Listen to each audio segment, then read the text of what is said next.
अस्सलाम वालेकुम क्लास। तो आज का हमारा टॉपिक है balanced and unbalanced forces.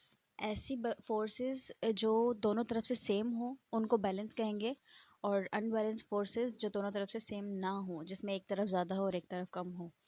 These people are engaged in a tug of war। अब ये रस्साकशी का खेल खेल रहे हैं, ठीक है। Both the teams are applying force but none of them are moving, can you think why. अब कह रहे हैं कि दोनों टीम्स जो हैं फोर्स अप्लाई कर रहे हैं, पर दोनों में से कोई भी टीम हिल नहीं रही। सेम पोजीशन पे दोनों कब से अटके हुए हैं, बट कोई भी टीम जो है हिल नहीं रही है। अब क्या हो रहा है, अब पता चल रहा है इनमें कि दोनों तरफ फोर्स जो है सेम लग रही है, ताकत सेम इस्तेमाल हो रही है। When two equal sized forces are applied on an object in the opposite direction, एक दूसरे के उल्टी तरफ, ठीक है।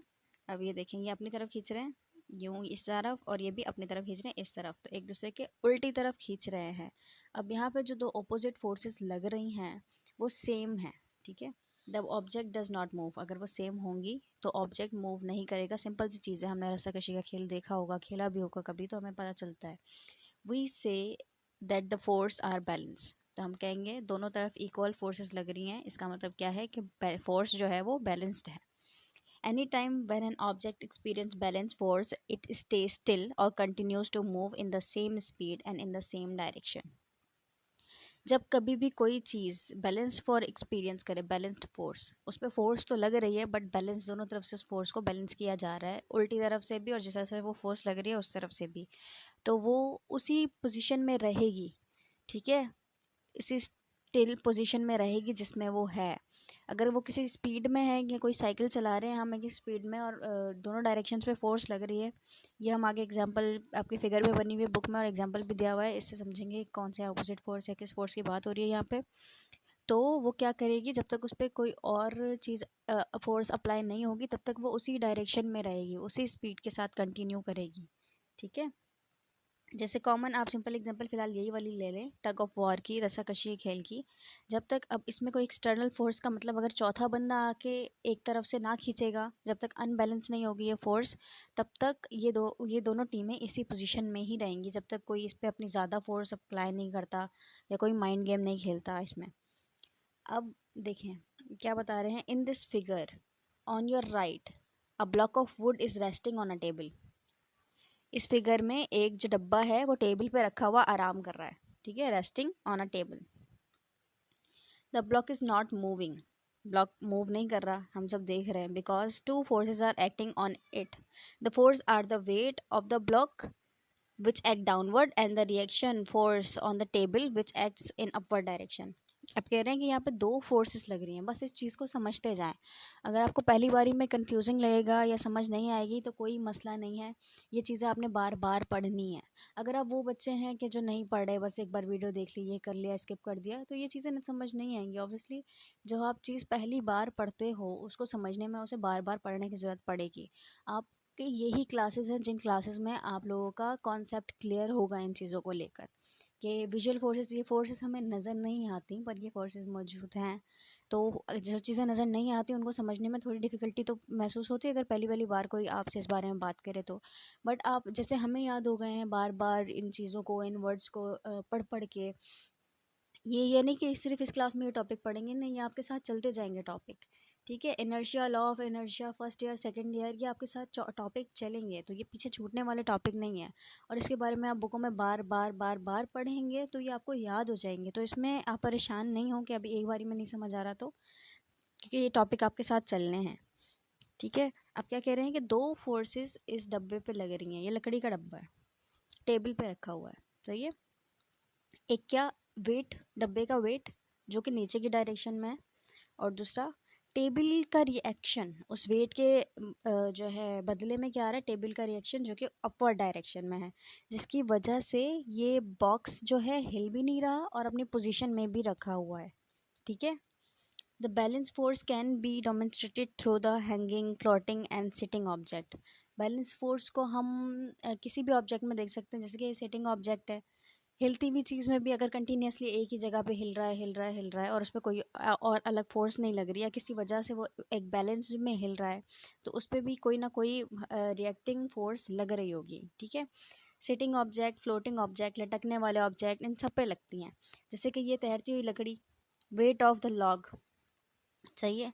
अब कह रहे हैं कि इसमें एक फोर्स का जो है डायरेक्शन है वेट का इस लॉज के नीचे की तरफ, ठीक है। इस लकड़ी के टुकड़े का वजन नीचे की तरफ है और इसमें जो रिएक्शन फोर्स लग रही है इसके जवाब में वो क्या है, अप थ्रस्ट ऑफ वाटर। जो पानी का लहरें हैं वो ऊपर की तरफ लगाती हैं अपना फोर्स, और जो लकड़ी है वो नीचे की तरफ लगा रही है, जिसकी वजह से क्या है, बैलेंस बना हुआ है और लकड़ी डूब नहीं रही है। When forces are balanced, there is motion. When forces are unbalanced, there is motion. जब दोनों तरफ से एक फोर्स ज़्यादा होगी और एक फोर्स कम होगी, अनबैलेंस होंगे जब फोर्सेस, तो ऑब्वियसली रिएक्शन होगा। मतलब कोई ना कोई अगर किसी चीज़ पे फोर्स कम लग रही है तो वो चीज़ हिलेगी या कुछ होगा ऐसा, या किसी फोर्स पे चीज़ ज़्यादा लग रही है, एक पे कम लग रही है एक पे ज़्यादा लग रही है, तो जाहिर है दोनों को इक्वली बेरम में मतलब कि बैलेंस्ड नहीं कहा जाएगा, अनबैलेंस कहा जाएगा। आपकी जो डायग्राम में बनी हुई डायग्राम्स वगैरह हैं उनसे मैं आपको समझाती हूँ, आपको भी पता है। अगर आपको मेरी वर्डिंग नहीं समझ आ रही हुआ करे, थोड़ा वेट कर लिया करें क्योंकि मैं डायग्राम से भी समझाऊंगी। Imagine you are riding a bike on a flat road. When forward force are bigger than opposite force you accelerate. ठीक है। अब कह रहे हैं कि देखें आप एक फ्लैट रोड पर साइकिल चला रहे हैं। अब आप पे जो आगे आप फोर्स लगा रहे हैं और जो ऑपोजिट फोर्स आप पे लग रही है, एक तो हवा वगैरह ये भी आपको रेजिस्ट करवाती है, सही है। साइकिल का ये टायर्स का फ्रिक्शन आ गया, ये हम आगे वाले चैप्टर्स में पढ़ के आए हैं। हवा का रेजिस्टेंस आ गया, हवा जो लग रही होती है वो भी रुकावट पैदा कर रही होती है।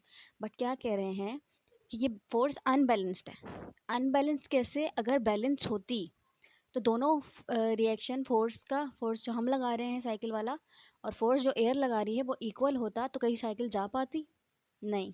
ठीक है। तो क्या कह रहे हैं कि ये फोर्स अनबैलेंस है। क्यों? क्योंकि जो हम फोर्स लगा रहे हैं, ये जो साइकिल वाला बंदा फोर्स लगा रहा है ये ज़्यादा है। ठीक है। ये जो साइकिल वाला बंदा फोर्स लगा रहा है ये ज़्यादा है, जिसकी वजह से एक्सीलरेट, साइकिल जो हो रही है एक्सीलरेट हो रही है और आगे की तरफ मूव कर पा रही है। When the force are balance your speed stay the same. अब कह रहे हैं जब फोर्स बैलेंस होंगी आपकी स्पीड जो है सेम रहेगी। ठीक है। आपकी स्पीड सेम रहेगी और अगर आपको स्पीड बढ़ानी हो तो आपको एक्सटर्नल फोर्स मतलब एक और फोर्स लगानी पड़ेगी, जो कि है आप पैडल करके या थोड़ा वजन करके या फिर आप खड़े हो जाते हैं साइकिल पे, जो खड़े होकर पैडल करते हैं वो करना पड़ता है। इनर्शिया। आई होप मेरी बताई हुई बातें समझ आ रही हैं, मैं आपको अपने कॉन्सेप्ट से समझा रही हूँ। इनर्शिया, इनर्शिया क्या है? इनर्शिया है जो है न्यूटन का फर्स्ट लॉ है। न्यूटन का फर्स्ट लॉ ये कहता है कि कोई भी फोर्स, ठीक है, कोई भी चीज़ रेस्ट में रहेगी। अगर मोशन में है तो मोशन में रहेगी, अगर रेस्ट में है तो रेस्ट में रहेगी, जब तक कि उस पर कोई बाहर से एक्सटर्नल फोर्स नहीं लगती। ठीक है। पढ़ते हैं कि आपकी बुक हमें क्या बताती है। Imagine you are sitting in a bus. अब ये हम सब ने बैठे हैं कभी ना कभी बस पे, ठीक है। When the bus start moving, you are likely to fall backward. But when the bus stop moving, you are likely to fall forward. अब कहने के आप इमेजिन करें आप बस पे बैठे हैं, ठीक है। स्टार्ट मूव करना शुरू किया बस ने जैसे ही, ठीक है, आप क्या करेंगे, पीछे की तरफ जाएंगे। क्यों? आप भी पीछे की तरफ जाएंगे, बस आगे जा रही है तो आपको भी आगे की तरफ जाना चाहिए था ना। कह रहे हैं कि आप पीछे की तरफ जाएंगे और सेम सिनेरियो अगर चलती हुई बस है, आप इमेजिन करें अपने चलती हुई बस में और ब्रेक लगती तो आप आगे की तरफ जाते हैं। क्यों? अब ये लॉ ऑफ इनर्शिया है, ठीक है। Do you know why this happens? क्यों होता है? This happens because when the bus move suddenly from the state of rest, our feet are carried toward along with the moving bus, but inertia on our body tends to keep us at rest. अब कह रहे हैं कि जब बस हम लोग rest के स्टेट में बैठे होते हैं, ठीक है, रेस्ट में कोई हरकत नहीं कर रहे होते, रेस्ट में बैठे होते हैं, और जैसे ही गाड़ी चलती है तो हमारी बॉडी जहाँ होती है वही रह जाती है। देखिए हम मूव नहीं करते, गाड़ी मूव करती है ना। तो हमारा जो पाँव होते हैं गाड़ी से लगे हुए होते हैं वो आगे की तरफ चलते हैं, और जो हमारी बॉडी होती है वो खुद पीछे की तरफ जाती है। दरअसल ये पीछे की तरफ नहीं जाती बॉडी, हमारा कार आगे की तरफ चली जाती है, बस आगे की तरफ चली जाती है, ठीक है। तभी हमें पीछे धक्का लगता है। सही है, समझ रहे हैं मेरी बात आप लोग? हम बस में बैठे हुए हैं, क्या हो रहा है, बस आगे की तरफ जा रही है तो हमारे पाँव तो फॉरवर्ड मूव कर रहे हैं, बट हम खुद उससे उसी तरफ थे। जैसे ही बस आगे गई हमें सीट लगा उसका, तो हमें पता चला कि हम पीछे हो गए। तो ये हमारी बॉडी का इनर्शिया है, ठीक है, क्योंकि वो अचानक होता है, अचानक से बस चलती है जब। This cause our body to fall backward when the bus stop suddenly. और सेम चीज़ हमारे साथ तब भी होती है जब अचानक से बस रुकना शुरू हो जाती है। क्यों? हमारी बॉडी तो आगे जा रही होती है ना बस के साथ। अब बस अपनी स्पीड कम करती है तो मतलब बस पीछे होती है, हमारी बॉडी नहीं। तो जैसे ही बस पीछे होती है तो हमें आगे की तरफ झटका लगता है, जबकि जब ब्रेक मारते हैं हम लोग, ठीक है। ये सारा एक्सपीरियंस तो आपने फील किया हुआ होगा। उम्मीद है आपको समझ आ रही होगी मेरी बात। Our feet are brought rest in the bus, but the inertia of our body tends to continue in forward motion. This causes our body to fall forward. ठीक है, जो इनर्शिया हमारी बॉडी का होता है वो मतलब कि उस वक्त हम रेस्ट की मोशन में बैठे हुए होते हैं, तो इनर्शिया जिस जगह पे होता है हमारा उस जगह पे ही रहता है। सही है। और जैसे ही ब्रेक लगती है, गाड़ी स्लो होती है, गाड़ी की सीट्स पीछे जाती हैं, तो हमें आगे की तरफ धक्का लगता है। सही है। तो आज तक आज का टॉपिक हमारा यही था। अगला देखते हैं हमारा क्या टॉपिक है। अगला है लिवर वगैरह, मशीन आ गया। हमारा जो चैप्टर है फोर्स एंड मशीन है ना, तो अब ये मशीन की चीज़ें हैं, ये सारा इंशाल्लाह मैं कवर कराऊंगी और समरी भी इसे कवर कराऊंगी और इसकी एक्सरसाइज भी करेंगे इंशाल्लाह हम, ठीक है। और ये आई गेस मैंने कोई भी लाइन नहीं छोड़ी है समझाने में इसमें। और टेंशन ना लें अगर आपको इनर्शिया वगैरह समझ नहीं आया या आप लोगों ने बार बार पढ़ना है। अगर मेरा नहीं समझ आया तरीके से तो आपको किसी और टीचर के तरीके से समझ आएगा, अपने स्कूल टीचर के तरीके से समझ आएगा, ठीक है। तो इस चीज़ के बारे में टेंशन ना लीजिएगा। और अगर कुछ समझ नहीं आया, जो जो चीज़ें स्पेसिफिक समझ नहीं आई, वर्ड की मीनिंग समझ नहीं आई, आप कमेंट में बताएं। लाइक करें, शेयर करें अपने फ्रेंड्स के साथ, स्टूडेंट्स के साथ, टीचर्स के साथ, और सब्सक्राइब कर दें चैनल को। और अपना ख्याल रखिएगा। अल्लाह हाफिज़।